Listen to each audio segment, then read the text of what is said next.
Hi, everyone. My name is Heidi Summers. Most people know me as Buffbunny on Instagram. I am here with Everford Radio and Chase Tuning, and today we talked about entrepreneurship, growing up, overcoming obstacles. So I hope you guys enjoy the segment. Bye. Hey, what's going on, everybody? Before we jump into today's video interview with the one and only Buffbunny herself, Heidi Summers, I want to give a quick shout out to today's sponsor and your new favorite protein snack. Today, we are bringing you Paleo Valley. They have the best tasting, most flavorful profiles, nutrient rich, protein packed, convenient snack on the go. That is a mouthful. Wow, actually. 5 amazing flavors. And what's best about this is they're 100% grass-fed and grass-finished beef. No artificial flavors, sweeteners, preservatives, none of that crap that you're gonna find in a lot of other similar like jerky snacks. Head to paleovalley.com and use checkout code EverForward to save 15% off of each and every purchase. Trust me, you're gonna wanna stock up. Every flavor is amazing. Keep them in your gym bag, at home. I can't even open one without my dog running to come to find it. They're that good. paleovalley.com, code EverForward to save 15% off of the 100% grass-fed and grass-finished beef sticks. 3, 2, 1.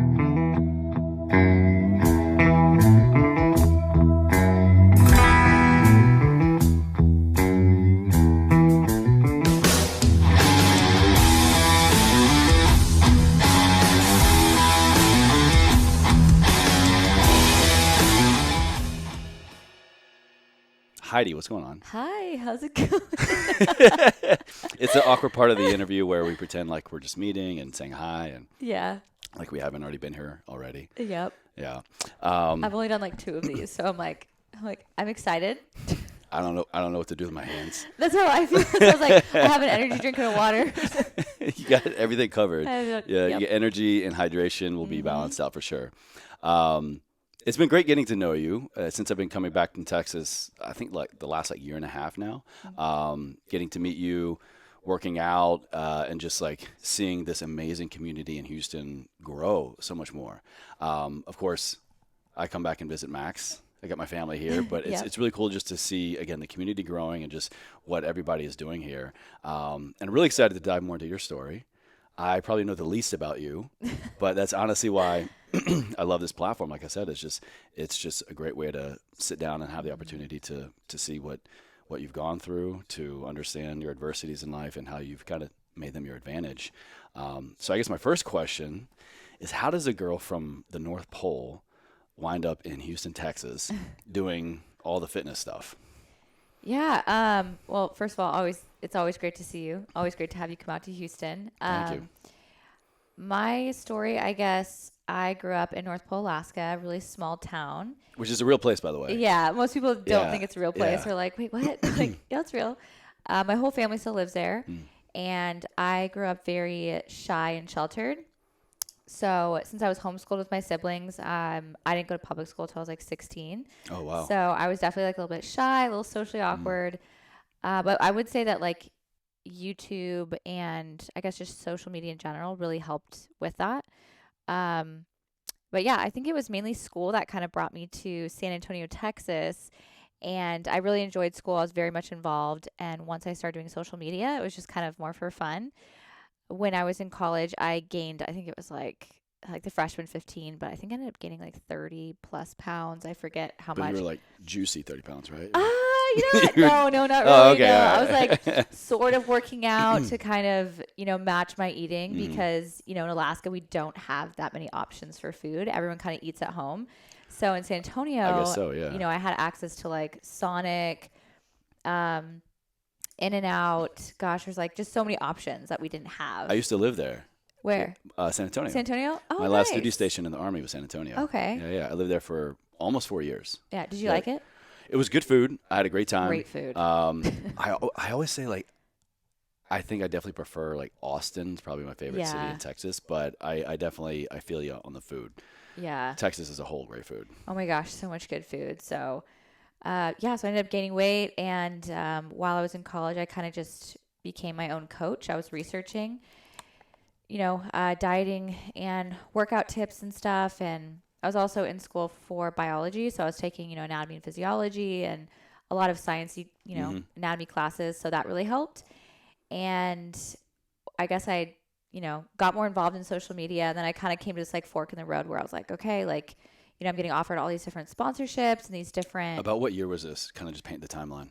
I would say this was 2014, maybe. Okay. Yeah. So still kind of in the infancy, really, of the whole social media thing, when people were just doing it as an income, really, as a way of living. Definitely. Yeah. I would say it was kind of this thing where it was newer at the time. Like not a lot of people were doing it full time. And the people who were, other people were very confused. And so, I told my family, I was like, yeah, I think I'm going to, pause college and kind of pursue this for a little bit. Huh. And most of my family, like they're not really like for or against school. They're like, yeah, whatever. But then I did have some family members that were like, what are you doing? Like you've worked so hard. Because I was surgical assisting, and then I was also in the science club. I was also like very deep into school. I had like 6 classes left. Wow. So they were like, you're just throwing it all away. And I was like, well, I want to try this. I'd rather just like put school on hold and try this out. And as soon as I did, everything just kind of, once I gave it my full focus, it just kind of not blew up, but it just like blossomed so much. Mm-hmm. And it was at that point, I started doing like expos and like traveling the world. And I think 2 of the companies I was with at the time, one of them I'm still with, but they did a world tour. So, I mean, I was just going all over the place.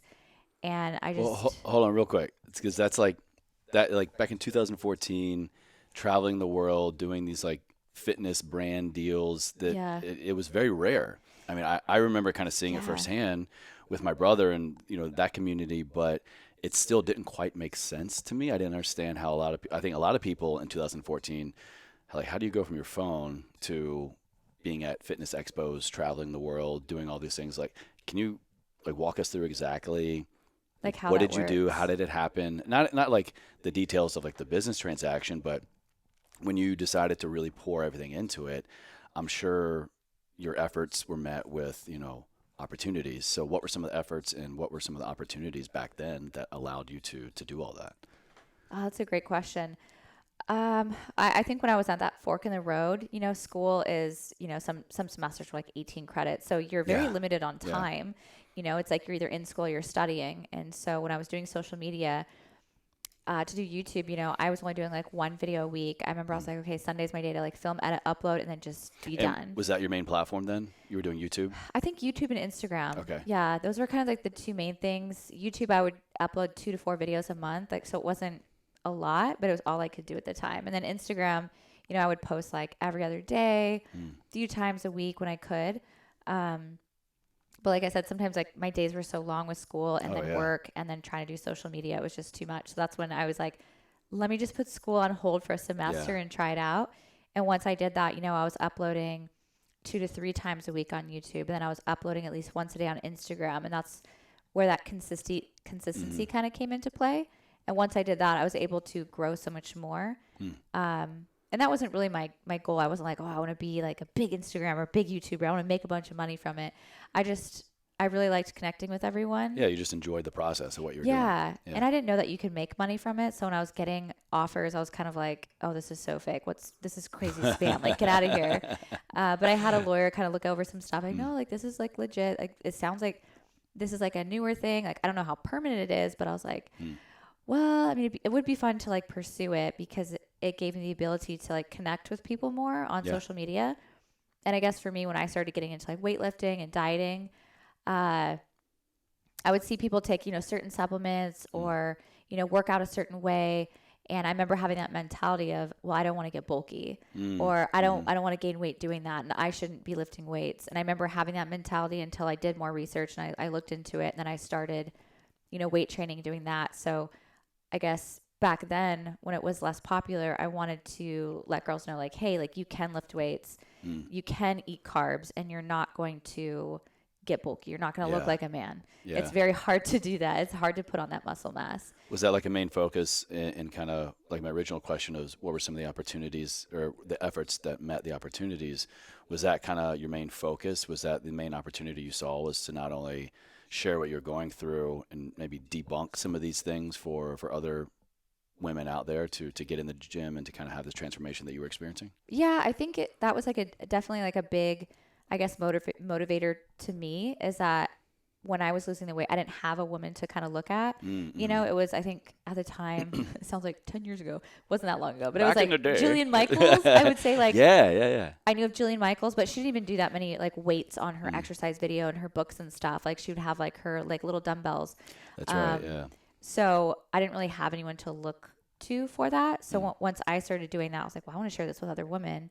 I want to be like that person to like kind of share that info to kind of help them. Yeah. But then once I started doing that, and I would say consistency was a big thing, where I was like, I was consistently posting workouts and diet tips and tricks.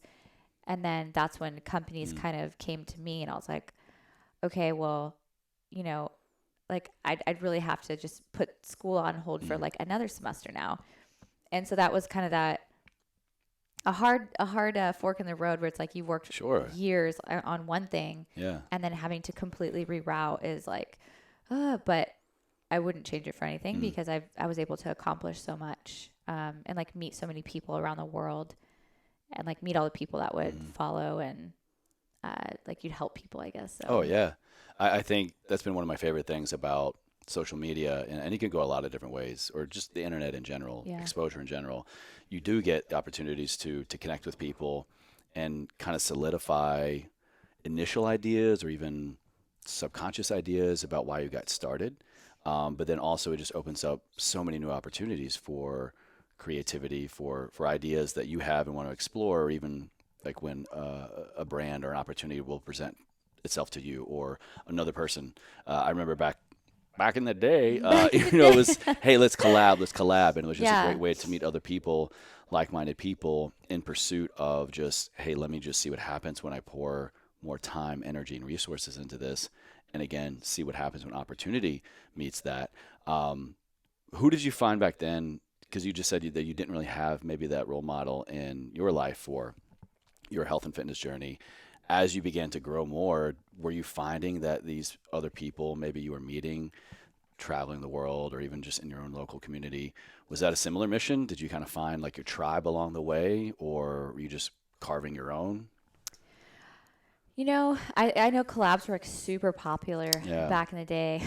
They're still popular now, but I would say that since I was kind of more shy at first, I actually haven't done that many collabs. I know they're so great for, you know, being able to grow your platforms and everything. Cross-pollinating audiences a little bit. Yeah. And I believe in them. I think they're great because you're able to meet other creators, and sometimes like you have so much in common. And then I guess like I would meet some people that I had like a lot in common. I'm like, oh, awesome. And then I would meet other creators where I'm like, wow, we have nothing in common. And so I think because I was traveling the world and like meeting all these creators and I guess athletes and everything, there was a lot of people where I was like, wow, I don't vibe with you. Not in a bad way. I'm just kind of like, we just don't have anything in There's common. nothing wrong with that. Yeah. Yeah. And so I guess I didn't want to put myself in a position where I was like, someone was like, hey, let's collab. I'm like, okay, cool. And I'm like, I don't really like you. Not like that. I'm not sense, feeling but it. Yeah. Yeah. Cause sometimes, you know, you meet people that like maybe you just don't align with, you guys don't have the same vision. Oh, absolutely. Yeah. And so I think I was more afraid of that. Like I wouldn't want to promote someone that I didn't know very well, and like maybe them end up being not the best person. Yeah. So I was very careful on who I collabed with. It's like getting asked out, hey, let's go happy hour or grab lunch. Yeah. To that person that you're just like, eh. Yeah. And so I think I know it's just going to be awkward. Exactly. So I was very careful on who I would collab with. I think Christian was one of the first people I actually collabed with. We had a collab. Really? Yeah. Okay. I think it was, I never collabed with anyone. And then it was, I think, Sophia Teal, Mike Rashid, and then Christian all in the same like 2 weeks. Wow. Because they like all reached out to me around the same time, and I was like, cool. I was like, what's it mean to really like collab? But like totally I kind of, what does that mean? Yeah, and I kind of like researched them and vetted them. I was like, okay, they seem like amazing people. So yeah, let's collab, and it was fun. Yeah. But I haven't done that many collabs. So towards the beginning of that, you were saying how like you were so shy. Yeah. And like a question that I have so many times, and I'm sure a lot of people wonder, in real life versus online, social media versus real life. I know so many people say that, and I see it. They're actually very shy, they're very quiet, kind of introvert. But then when you get in front of a camera, or you take a photo, or you're putting your life out there in photo, video, written format, like, not to say that they're different personalities, but there's a way to get that creativity out that for whatever reason just works. So how do you go from like shy Heidi in real life, kind of, I said it, you didn't say it, introvert, to having a personality online and making a decision to put your whole life online? Like on paper, that doesn't really line up. So Yeah. how does it happen? I think it was, I remember in high school, like when my first year in public school, I remember just being so socially awkward. Like I remember a girl being like, "I love your sweater." And I was like, "Thanks." And I didn't know what to say back. I was like, how do I like converse with this person? It's 10:30. Yeah. Like I was like, I was so confused. I was just kind of like, oh, cause I was just used to like my family, my siblings. And so I think over time, being in public school really helped. And then being in college really helped. But I think being homeschooled for so long kind of didn't set me back, but like you're so isolated in Alaska and then you're isolated when you're homeschooled that like whenever you go into like the public, it's real world. it's almost like a shock.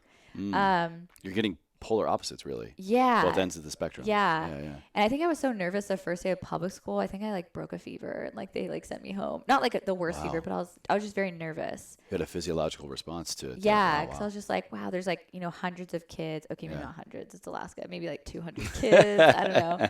But I think that helped me break out of my shell. Yeah. And then college and then social media. I would say like now I'm like still like a little bit shy or like a little bit like a semi guard up or something. But I think social media has really helped me be like a better speaker. You're doing helped me great be so more far. social. Thank you. Thank you. So I think it's just like a process and taking time, and stuff like this actually really helps me, like podcasts and stuff. I should do them more often. So yeah. We actually have a fair amount in common. So I was hearing in your background, you went to school, you're studying biology, anatomy, physiology. I went to school for exercise science. Oh, awesome. Yeah, I went to grad school for everything. And Wow. now, I don't even know where my master's degree is, to be honest. I'm just doing this stuff. But like through that process of getting into higher education, working in the real world, being in the military for a while, was very, very other end of the spectrum for me compared to my upbringing. We grew up in a very, very small town. I graduated from a class of 6. Wow. I love to make the joke that I graduated top 6 in my high school class, and I dated half the girls. There were 2 girls. Love that. And only 6 people. The other girl was my best friend. And so, like, we come from similar backgrounds where you grow up. Personally speaking, like I loved it. A very, very small town. Oh, I love a small town feel. Yeah. And like even before that, we actually lived in a smaller town where we Wow. just grew up on like close to 200 acres, just in the mountains, running amok, building forts and maxing Wow, out. I didn't know that. Oh yeah, we would set things on fire all the time, build forts, and just Blew things up. Oh yeah, absolutely, country living at its finest. And so I can relate to that. And so I'm really curious, like looking back now, because I'd say you are on the other end of the spectrum of fully in the world and immersed in the public eye, but you come from that background. So do you feel like a struggle? Do you feel like that you're still tethered to that kind of small town girl a little bit, or do you feel like you finally found your balance? Because I personally kind of feel both sides a lot sometimes. Yeah, I think that's a good way to put it, like feeling both sides, because I feel like I've came such a long way from, I still remember I'm like being like that super shy homeschooled girl the first day of public school versus now. Like I feel like sometimes like I feel that a little bit, but other times I feel like I've just grown so much more. And then I feel like along with social media, I think being a business owner had like really made me, I guess, put my foot down and like stand up for myself more, and just being a little bit more vocal, because you kind of have to be with business. Yeah. So speaking of, what the hell is a Buffbunny? That's what I want to know. And tell us more about the brand and the business side of things. We got, the great story leading up to stepping out more. So how did you step out more and then actually create something, a tangible, good business? And what is a Buffbunny? Great questions. Love that. I would say the first thing is obviously, after, traveling the world and being really blessed to be able to work with those businesses that help me, travel the world and have all these opportunities, I saved a lot of money along the way. Like anything that I made from social media, I just put like away. I'm like really good at like saving my money. Okay. So I put it all away because I knew that eventually I would love to create something of my own. So I loved the name Buff Bunny. That's actually my Instagram name. Mm-hmm. I loved it because it was this perfect balance of, people think of buff, they think of like muscle, sweat, going hard in the gym. And then when people think of bunnies, they think of very soft, very feminine. Yeah. So it's kind of like this mixture of both. And for me, it was kind of like, it's okay for women to be like that soft, feminine, kind, very smart animal, actually. And it's okay for them to have Very that balance. intelligent animal, Yeah, they're very intelligent animals. Yeah. And it's okay for them to have that other side where they can, go hard in the gym and be sweaty and have muscle and kind of have like that balance. And so when people are like, oh, well, what does Buff Bunny mean? It's kind of like a combination of it's okay to be that soft, feminine person. And it's okay to be like that hardcore, muscle sweaty type of person. I mean, again, there's another great example of kind of both ends of the spectrum. Yeah. Small town girl, big time living kind of thing. Yeah, I like that. The other end of, being buff and being soft and gentle. Do you kind of have that approach in life in general, is looking at, hey, here are the perceived norms of one end of the spectrum, the other end of the spectrum. How can we maybe not only just find a space in the middle to live and coexist and to create, but you're almost even kind of changing definitions of it because you're making them both live simultaneously. Yeah. Yeah, I guess that's a good way to put it. Actually, I've never really thought about that, but yeah, I like that analogy. That's nice. Well, yeah, there's a little epiphany for you. Love that. But yeah, so whenever I started the brand, I kept that name, and I did go back and forth. I was like, should I rebrand, like do something else? But I guess that name it meant a lot to me because it was kind of like that name that I used along my whole fitness journey and everything. Gotcha. So that's been an OG, like, kind of identity. Yeah. And I was going to change my name back to like Heidi Summers on Instagram, but like someone else had it, and I was like, well, it's too late. Like a real Heidi Summers, or are they just holding the name? Yeah, someone else has my same name, so yeah, I was like, it's okay. Same. It's fine. So I just figured I would keep the name, but when I wanted to make it into a brand, it was more, I think the first thing I did was like merch. Mm-hmm. When I did the merch, like I was like, I want these to be very great quality. I went to like the best printing person. I got the best, blank shirts and everything. I tested a bunch of different ones. And after I did, I think like one merch launch, it sold out so fast. And people are like, hey, you should do leggings. You should do joggers. You should do this. And I looked around at the time and I saw some other people doing merch that were like joggers and leggings, but not to throw shade, but I saw a lot of them. I was like, yikes, like these aren't flattering. Yeah. They're so thin. They're such poor quality, and they're just slapping their name on it. And it was kind of like this like vinyl print. I was like, I just don't want that. So I started, doing research, looking online, and, sourcing different manufacturers, looking into fabrics. I did not go to school for business or textiles, so it was something new to me. Yeah. But after, months and months and months, I came out with some really great products, great designs, and I launched, and it went incredible. So I just kept doing it. I didn't have it all figured out at the beginning. Oh yeah, who does? But I had a great product. And so I just started. And along the way, I was like, I want to make my, I want to make the packaging better. I want to add a sticker. Oh, and then later, I think a few years ago, I was like, well, I think one time I did a pop-up, and I was like, let's do a unicorn pop-up. And the colors looked like a unicorn. I had like this like dark pink, light pink. And so everyone's like, oh, her unicorn collection. And after that, it kind of turned into this thing where, people love themes. And I've just gotten more and more extreme with my themes. Extreme theme. Yes. Yeah. And I think that's like the beauty of business is that you can always like adapt and grow and change things. You don't have to stay in like a small little bubble. You can, keep expanding, not with just like your customers and your products, but just like ideas and marketing and doing all these things. There's so much attention to detail. I mean, we're literally surrounded by all the brands all of here. Alpha Lead, all Alpha Forward, there's all kinds of stuff in here. EF, Buffbunny, like everybody's here. Yeah. And that's one thing that I can personally speak to, seeing, Max do it in his apartment back in Virginia, to what I see you and Christian do here, and so many other friends that I know that run apparel, but also just run a tangible good. It is very easy just to kind of go the copycat method, and it can work. But what I see in you And again, the community here is why I think it works so well. Is it is that attention to detail. It is Yeah. the prong on the zipper is an eighth of a millimeter bigger than the last one, and that That kind sounds of like Max. He's like, yeah, oh, yeah. yeah, that's Max. I can't go clothes shopping with that guy. He's No, just like he's like, examining why did they everything. put the logo over here? Yeah, Yeah. but it does take that attention to detail, Mm-hmm. and I think especially in your business and especially on a product, like the customer may or may not see all of that. They may or may not appreciate all of that, but they do know when they're getting something, it is high quality and it comes from somebody who represents high quality.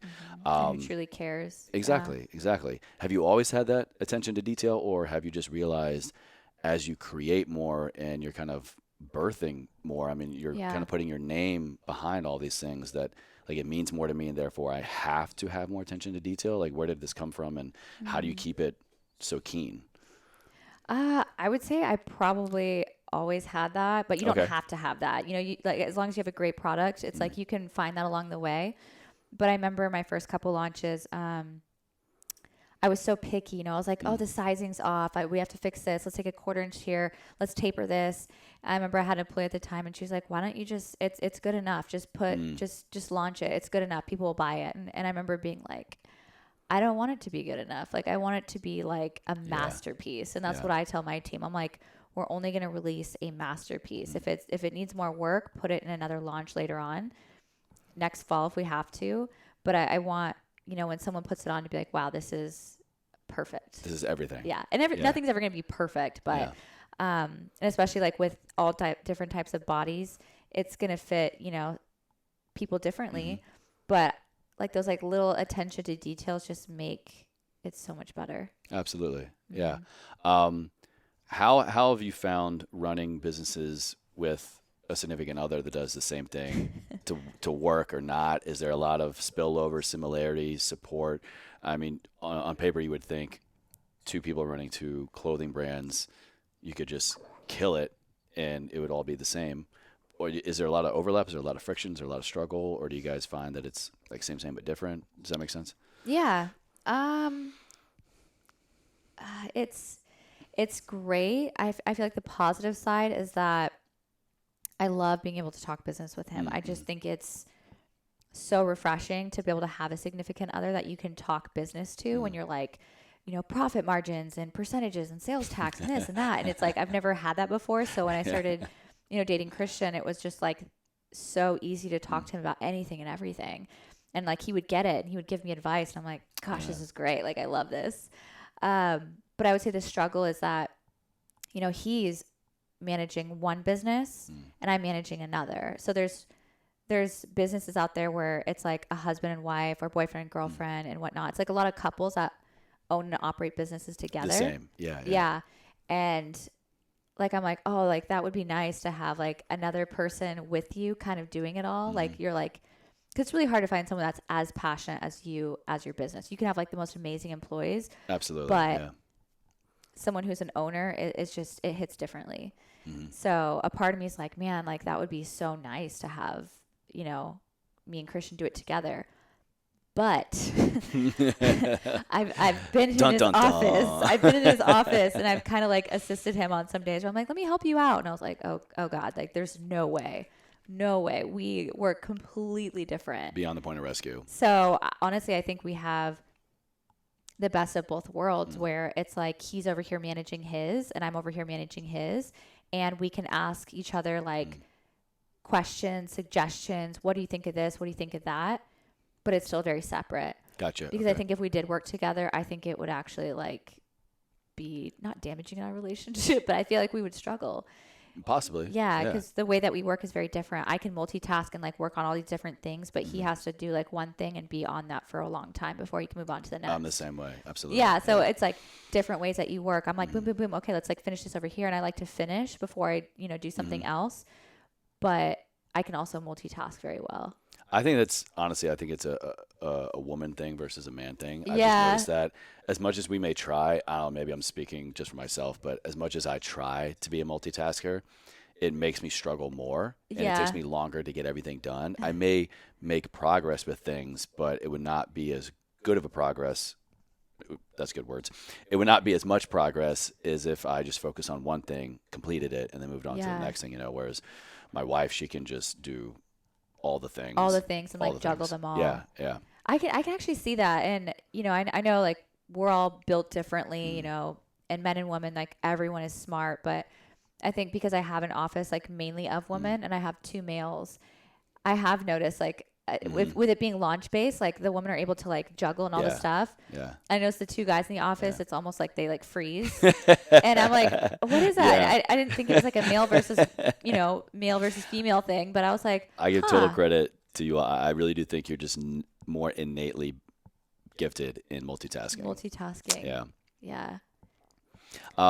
What does it take to have a healthy relationship in 2021 now? Not just where we are in society, but just, 2 entrepreneurs, 2 people who are doing social media, 2 people that are just very, very driven and care a lot about the individual growth. And you're clearly invested in the relationship growth. So like, what's the secret sauce? What are your kind of tips to a healthy relationship now and to maybe kind of being independent workers as well? I think that, I don't think there's any real big secret to relationships, but I would say that communication is a big thing. I know everyone always says that, but really communicating like how you feel about certain things. And I think being supportive and pushing the other person to be the best version of themselves. And I pushing them for that more individual growth. Yeah. Right? Yeah. Like if they're not a very motivated person as is, like I'm very motivated, Christian is too, but I would say it's great to have to be with someone that is motivated and driven when they're both motivated and driven, I guess. Like, because if one person isn't as motivated and driven, sometimes like you're constantly mentally and physically exhausted, like trying to, have that drive and motivation for yourself and also try to be like picking someone up. So I feel like when you both kind of have the same vision, same motivation and drive, it's really nice. But I don't think there's like a secret sauce to it. I think like I agree. Honesty to being respectful, of each other. I think especially in 2021, these social media is so big, there's like, all these girls on Instagram and guys and mine and Christian's field, I work with guys sometimes, he works with girls sometimes. So I think you have to have that level of trust as well. So, if you want to have a little fun here, what's fun. what's the one thing that you most admire about Christian, your partner, your significant other, and what's the one thing that drives you crazy? I think what I love most about Christian is his attention to detail, not only in like clothes, but obviously he's very like detail oriented in clothes, but he's also very detail oriented in his friends and his family. He has a great memory, so he won't forget things. Interesting. Okay. So he'll be like, "Oh, I still remember you were wearing this on our first date." And I'm like, "I can't remember what you were wearing." So he remembers like those little things, or when we first started dating, and even now, like he'll be like, "Oh, we've been dating for 72 months or however long it's been." So he'll do cute little things like in that. 42 hours and 15 Yeah, minutes. like literally he'll remember like stuff like that. And he still writes me like little love notes and everything. Like sometimes like he'll wake up at 3:00 in the morning because he's crazy. Yeah. But he'll open my phone and get my notepad and close it. So it's the first thing I see when I wake up in the morning if I grab my phone. Yo, that's a move. That's a move. I'm going to co-sign. I'm making a mental note right now. I'm going to co-sign on that. That's a good move. It's a good move. And I was like, it's just very sweet, because we've been dating for like 4.5 years, right? 4.5 years. Yeah, he has a better memory. We should ask him. He'll remember. Yeah. And so I just think that his attention to detail is amazing. And then what drives me nuts, I would say,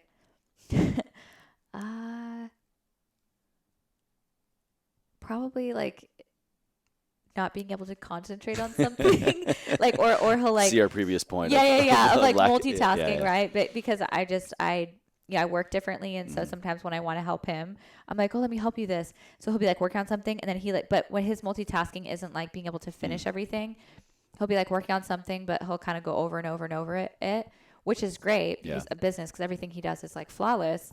But then, like, I'm like, "Okay, let's finish this out and move on to the next thing. Like, let's go. Yeah. But he'll like want to do this for a long time, and then he'll skip over to something else and then skip over to here. Sounds and then familiar. nothing gets done. And I'm like, ah. So yeah. What is one thing you think he would say that he admires most about you? I would say that what he has said in the past is that I'm very close with my family, and like I love his family, and so I'm very much like a family oriented person. And so I'll be like, oh, like I'll FaceTime my mom for like an hour or my sister for like 2 hours, like while I'm doing other things. Sometimes I'm like working on my laptop and I'm just FaceTiming him. They're just there. Yeah, they're just there. And sometimes they're not even paying May does attention, that too. So it's nice to have that with family. And I would say for him, I think I made him almost like want to get closer to his, I mean, he was already close to his family, but he's like, you make me want to like go out to eat with my parents more, like go spend more time with my family. And so I think we were like positive influences. Yeah. What do you most love about who you are today? And like take total ownership of your accomplishments, personally, professionally. If you were to look in the mirror right now and as if this is another person, not you, like what compliment would you give that person? I would say that now I'm probably really proud of that I stand up for myself more, kind of going back to that, small hometown girl. Along with being shy, I feel like I was walked over a lot, like walked on, just kind of like, someone like taking hurts advantage you of or takes advantage of you or something like that. And I would just kind of be like, oh, it's fine. And just kind of like, oh, it's fine. And never really stand up for myself. And I feel like it took me years to kind of get out of that. Okay. And so I feel like now instead of just kind of like letting things happen, I'm just like more vocal and I stand up for myself more. And I think with social media and having a business, I think having a business really helps you learn that quickly. I would agree. Yeah. Is that something that you think just one day you woke up and you realize, wow, I'm no longer doing that? Or was that a part of maybe some like internal work that you really consciously worked on? I would say a little bit of both. I definitely did my like own research and stuff on, how to communicate better. Cause I feel like I struggled, not only communicating like how I was feeling, but also communicating like what I wanted as to other people to or other, with to yourself? I would say like friends, and also employees. Like as I started growing my team, managing employees is very hard. It's very difficult. And I had no idea how hard it was when I first started, because I was like, oh, you just give them a job and you do it. You think so. But I would say that was my biggest struggle. And being able to stand up for myself and say, hey, like, you're not completing your task was something very challenging for me back in the day. And now I think I've grown so much and, doing research online, like how can I present this the best way? Because I didn't want to be too hard, but I didn't want to be too soft, and kind of finding that like middle ground of like, what is the appropriate thing? What's the best thing that a leader can do? So I think that. Yeah, very well said. Very well said. Absolutely. Thanks. What is your current definition of success? How do you define success? How do you know if you've hit it? How do you know if you've missed it? And maybe even is it malleable? Does it kind of just grow with the work that you're doing, the efforts that you're putting in? That's a great question, actually. I think success to me is creating something that you want to create. I guess like having an idea and seeing it to its fruition. Okay. Yeah. Seeing the final product. I guess going from like the head or the heart out into the world, Yeah.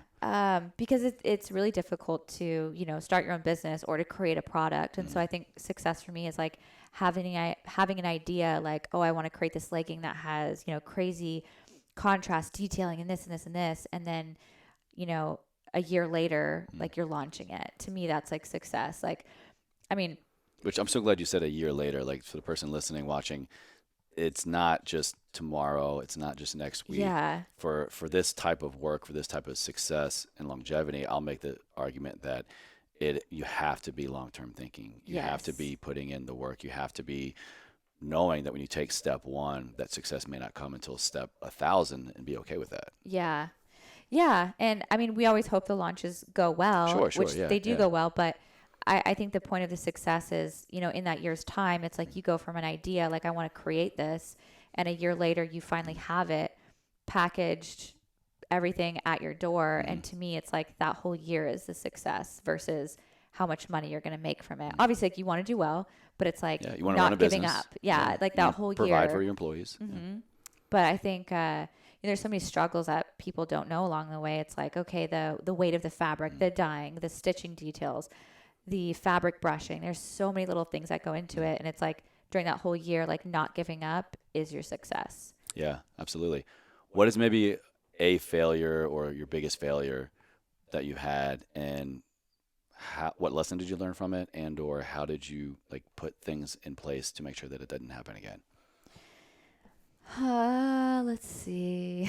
Like, There's like so many to pick. yeah, So many to choose I was like, from. I mean, every launch is not perfect. And I always tell my team that there's no such thing as a perfect launch. There's such thing as a perfect product. We have great products.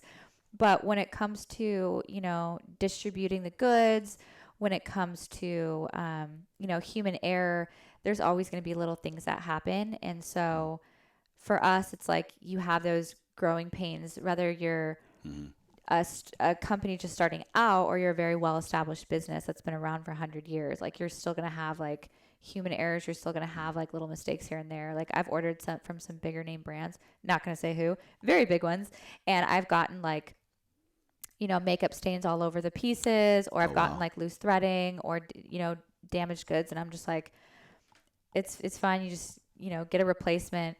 But I think people are afraid to start a business because they're like, oh, well, there's so many things that could go wrong. And I'm like, yeah, there is, but you just have to like, go over, under, like you have to get through it. And then just keep pushing on. Mm-hmm. What do you think the rest of the year holds? What do you think, we were just talking about a year. What do you think a year from now holds for you? What do you want it to hold? Let's see, a year from now. Well, we're in the process of obviously building Alphaland. We're going to have the boutique in there. So I'm pretty excited about that, having like a storefront. I know there is a possible business venture that we're kind of thinking about. Yeah. I think my goal is to get Buffbunny Collection to run almost not an autopilot, but I would love to get like planned out so much with like our marketing campaigns and our media team and everything, to where it's like I can step back a little bit and not be as hands-on as I have been, and be able to, start something new or travel more. But I think right now that is my goal, because I'm very much hands-on in every single department of my company right now. Has that ever gotten to a point of just burnout, of just fatigue, stress through the roof, like wanting to just throw in the towel? Have you ever hit a wall like that yet? Oh yeah, who hasn't? Like, she's like, what's today? Yeah. What is that? How does that show up for you? What does that feel like? And like, how do you process that? I think along the way you're gonna have a lot of stuff that you struggle with, and that's difficult. But I think at the end of the day, it's like your business is your baby. And if you're very creatively minded, it's like, have fun with it. So I've kind of gotten to the point where like, okay, we have an absolutely great product, like so many great products, and we know they're going to sell because we're, after we got through like the first couple launches, it's like everyone like loved the pieces. And so, can I have it like that? You're good. Whatever's comfy. Is it squashing your ear? Yeah, a little bit. A little bit. You can move around. That looks good. There we go. Okay, perfect. Absolutely. So I think after the first few launches, it's like people had access to the pieces. They're like, okay, these are absolutely great products. And, now we're at the point where like, well, the products will sell. Let's just have fun with it. And that's why I've just been going so crazy with the themes. I think one of my favorites was we did a Frozen collection last November, December. And I was like, we have all the great leggings, they have great fabrics. And I did something like that made me think of home, which was Alaska. So I did monochromatic shades of blue. Oh, nice. And we named the pieces after little things in Alaska that I really loved, like the Alpine Glow, when there's like a pink shadow over the mountains. And I just made the collection like fun and vibrant. And then I was like, I've never seen a ballet dancer dance in the glaciers. Let's do it. And so what? Yeah. Where did that come from? Like It's just I like a love mixture the of winter and things. I love desert culture. So let me just bring the two together. Yeah, that was basically, and actually we found a ballet dancer from Alaska. So it It's worked meant to be. perfect. Wow, there you Yeah. go. Yeah. And then we found out why ballet dancers don't dance in glaciers is because the ice and the shoes do not mix, but the video still came Oh, out interesting. great. Okay. And it was difficult. We were very careful when we were filming and everything, but I guess I like to, like, I'm just having fun with it now. And I think that's helped me with like burning out is, the first part is creating the amazing products and having like a cool theme. And then once the product is here, it's like, now let's have fun with the marketing. Yeah. And, Yeah. like having a ballet dancer in the glaciers, like I've never seen anyone do that. Yeah, me either. Yeah, which is, I was like, this is going to be really fun. It's never been done. And Next year you should do a snowman in the desert. Just flip it. That there would, you go. okay, don't get my gears going. But yeah, I think that's definitely helped with burning out. And I think the next collection, which I can't talk about yet, like it's probably gonna be like maybe my favorite campaign ever. It's pretty. really? I haven't seen anyone do anything like this. Wow. Yeah, I'll tell you after the podcast. Amazing. All right, I'm here Yeah. for it. Or when are you posting this? Exclusive.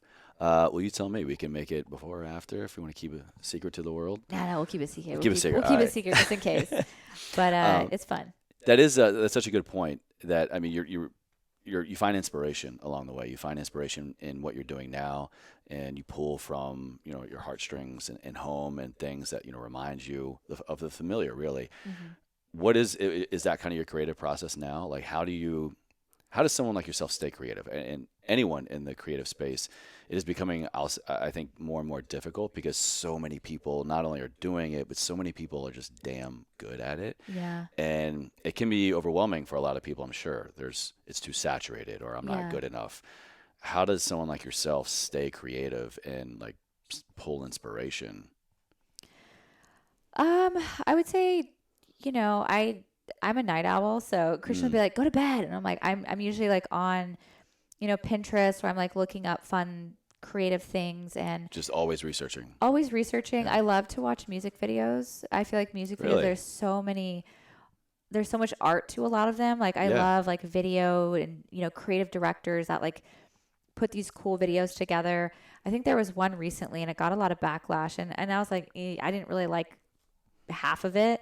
It was like the Lil Nas X. Yeah, his yeah, new yeah. Video. Like the He whole was like like down in hell. Yeah, like, yeah, yeah. grinding on the devil. Exactly. Yeah. So like the whole grinding on the devil is I was like, But like some of artistically, I it was like, was but wild. the visuals, I was Yeah. like, this is amazing. Yeah. And so I can really appreciate creativity in that sense where I was like, wow, like this, I haven't seen anyone do anything like this. That's so cool. And the other part of me is like, well, I might not like everything I see in the video, but you can still draw inspiration from things like that. So, for an example, I think partly of the reason that I wanted to do a ballerina in the glaciers is I saw this one music video, Remind Me to Forget, I think by McGill. Oh, yeah. Yeah. Yeah. Love that video. Yeah. And I saw a ballet dancer like in a dirty like house and she was kind of like doing this like cool Yes. dancing. Yeah. And that's what sparked the idea. And so I think it's really important not to copy other people, but you can be like, oh, a ballet dancer in a warehouse. I haven't seen that. Like I've also haven't seen a ballet dancer in the glaciers and this is close to home and this and this and this. So I think it's great to get like an idea from like a music video or Pinterest or a picture or something and like create your own idea or campaign from that. What happens, I'm making an assumption here, what happens when someone maybe copies too close to home? Have you experienced, in your opinion, someone maybe pulling too much creativity from something you have put out in the world and what you have created as maybe, hey, this is like it's like a copycat situation here. Yeah. How do you process that? Because you were just talking about how you pull creativity from other people. I'm sure people do that with you. Yeah. So where's the gauge there? I think with that, there's no stopping it. We do have some of our stuff like trademarked, patented. Oh, yeah, sure. So I think that's something that's really important to, make sure people know that you have intellectual property to certain things in your business. Right, yeah. Just do your due diligence, cover those bases. Yeah.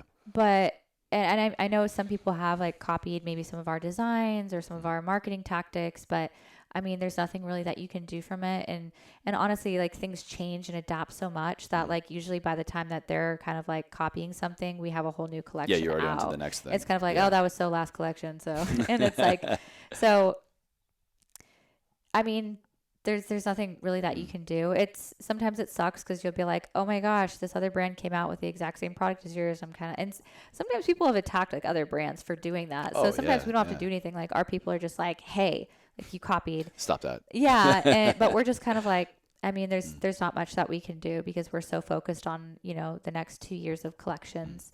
So I think it's just kind of like stay in your lane, focus on you. And I feel like when a lot of other brands are copying others, there's a reason. Maybe there's like a lack of creativity on their team. So a lot of times like they might only get so far. They won't, skyrocket or crazy blossom because they're just copying what's already out there. Plus they're not you. I've always believed that somebody can copy somebody else and you may be able to make it work so far, but they're not you. Yeah. If that makes sense, Yeah. Yeah. And that's a big thing. I know we recently came out with a black leopard legging, and we're like, okay, tons of people I got have some. done. They're amazing. Yeah. I'll send you a pair. Yeah. A lot of people have done the animal print like pieces everywhere. It's in the trend forecast. So when we released ours, we did make some tweaks to it. I'm not going to, say any of my secret sauces, but, we did some tweaks to it. We're like, let's make this great legging. And it's one of our best selling leggings. And like, great, yeah. We've never had so many people have our back in stock, thing set on it. Wow. For when it comes back. It was very soon. But, good for you. That's awesome. Congrats. Thank you. But I think it's in the sense of like, everyone was doing it. So we were like, we don't really want to do animal print because everyone's doing it. But it's in the trend forecast. People are asking for it. So you make it and you make it your own. Okay. So just making it your own can make people want it more because you add your special touch to it. You add those little details that maybe other brands didn't do. Yeah, absolutely. Yeah, I agree. Well, this has been great. Kind of getting towards the end here. I just want to, acknowledge you and thank you for taking time out to sit down with me and do this. Thanks for having me. You're more than welcome anytime. You're a very, very busy woman, and this has been great. Thank you so much for sharing the story, the personal side, the business side. No doubt this is going to inspire at least one person to maybe to get out of the small town, to make the leap from school to this passion project, this idea. Mm-hmm. So before we kind of get to the end, I want to ask just take a trip down memory lane. Like go back to small town, North Pole, Alaska, Heidi, and look back at that little girl and give her one piece of advice that is going to prepare her for the world that she's about to step into. What would you say to her not to change course or like, hey, do this or do that, but just your journey is already set in stone. Like, how would you have her prepare for this? Let's see. If I was talking to my 21-year-old self, I would probably say to, sorry, I would probably just say to not be afraid of, what's ahead and to be patient with yourself and with others and to stand up for yourself. And learn to adapt to, new places. I think that's, mainly I would say like be vocal, stand up for yourself and don't let people, walk all over you. So I think patience is a good one. That is what I heard first out of your mouth. And that's a lot of us, I think, could use that. I could use more of that as a reminder because like so many things we've been talking about today, there's so much opportunity to be had in the world. You can create something from your phone. You can create something from your laptop, a business, a brand, or whatever. Yeah. But you have to be patient if you really want it to be perennial. You have to be patient if you want to be able to get to a point to enjoy the process and not just be just so stressed out all the time about it. Patience is like, what do they say? Patience is a virtue, right? But it's a necessity, I think, for insert any definition of success here. And people are just, we live in a world now where people just want this, like now, let's go. And a lot of people aren't very patient. I feel like I'm pretty patient, but I mean, you can always be more patient. Well said. Well said. So the final question is, how do you live a life ever forward? You're familiar with those two words and my brother and our story and kind of where that came from. But I always am curious when my guest comes on the show and we get to talk about your story more. Hopefully that has kind of maybe stayed a little bit top of mind of you've gone through so much. Your adversities are now your advantage, and it means so much to us as well. But when you hear those two words, how does that fall on you right now? What does it mean to you to live a life ever forward? I love that saying, ever forward. I would say that it resonates me in a way where I think of one of my favorite quotes too growing up, which was "This too shall pass." So Yeah, I love that one. I love Yeah, that yeah. one. And for me, it means, whatever you're going through in life. I didn't have, growing up, like I came from a small town, and I didn't go to school for business. I didn't go to school for textiles or fashion or anything like that. So if you look back then versus now, it's like, it's like the pathway, like it doesn't make sense. Yeah. But I think if you're very passionate about something, that you should chase after it and enjoy the process and enjoy the journey, and not to be afraid. And if you're experiencing troubles or obstacles, just in your head, just remind yourself, like, this too is going to pass. Like, it will eventually pass. And whenever you're celebrating those moments, it's like you have to savor them and like really cherish them, because it's going to pass. So I like that twist. Kind of my initial interpretation of that phrase is, right, I think most people, when you hear "this too shall pass," is you're going through something difficult. You're going through a hardship, and you just have to know that this will soon be over. This is going to pass. But even the good things, yeah, everything in life is a neutral event, and then we attach meaning to it, good, bad, ugly, or otherwise. But no matter what, it's gonna be gone soon. yeah. So it's a unique perspective. I like that. Thank you. Yeah. Well, again, thank you for your time. Thank you for having me. This was so much fun. I'm glad you enjoyed it. We'll come back anytime. And of course, we'll have all of your information down in the show notes for everybody to check out if they have never heard of you before. But where can they go right now if they want to get plugged more into your world? Where are you hanging out the most online? What are you doing? I would say I'm probably most active on Instagram, my Instagram stories. And then I've been having a lot of fun on TikTok lately. And I am a I've YouTuber, seen that. Yeah, but I need to get better at that. And then I've been focusing on Facebook more. So a little bit here and there. But I would say most active on Instagram and Very story. cool. Well, it'll all be down in the show notes and video notes for everybody. So Perfect. very Thank cool. you so All right. Thank you, much. Heidi. Yeah.